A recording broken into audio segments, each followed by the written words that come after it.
করিমগঞ্জ বর্তমানে সরকারি শ্রীভূমি নামে পরিচিত। আসামে বরাক উপত্যকার একটি গুরুত্বপূর্ণ শহর। এটি বাংলাদেশ সীমান্তের কাছে অবস্থিত। এই অঞ্চলের ইতিহাস প্রাচীন রাজ্য, ব্রিটিশ শাসন এবং ভারত বিভাগের সঙ্গে গভীরভাবে যুক্ত। করিমগঞ্জ নামটি এসেছে মোহাম্মদ করিমচন্দ্রী নামে এক জমিদারের নাম থেকে। তিনি কুশিয়ারা নদীর কাছে একটি বাজার স্থাপন করেছিলেন। এই বাজারকে কেন্দ্র করে করিমগঞ্জ নামের উৎপত্তি।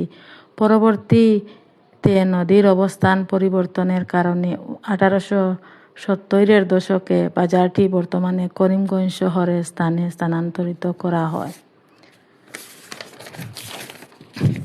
বর্তমানে করিমগঞ্জ বরাক উপত্যকার একটি গুরুত্বপূর্ণ শহর এবং বাণিজ্য ও যোগাযোগ কেন্দ্র।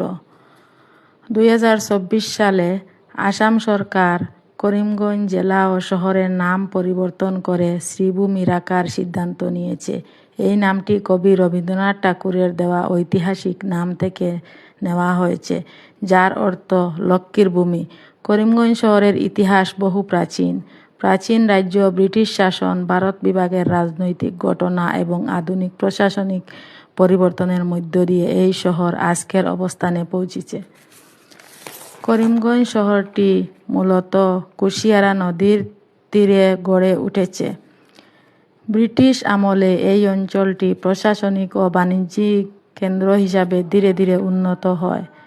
1983 সালে করিমগঞ্জ আলাদা জেলা হিসাবে প্রতিষ্ঠিত হয়। শহরটি আসাম ও বাংলাদেশের মধ্যে যোগাযোগের একটি গুরুত্বপূর্ণ গেটওয়ে। এখানে কৃষি, ব্যবসা এবং সীমান্ত বাণিজ্য অর্থনীতির প্রধান ভিত্তি। করিমগঞ্জের ব্যাপারে সংক্ষিপ্ত আলোচনা করা হলো।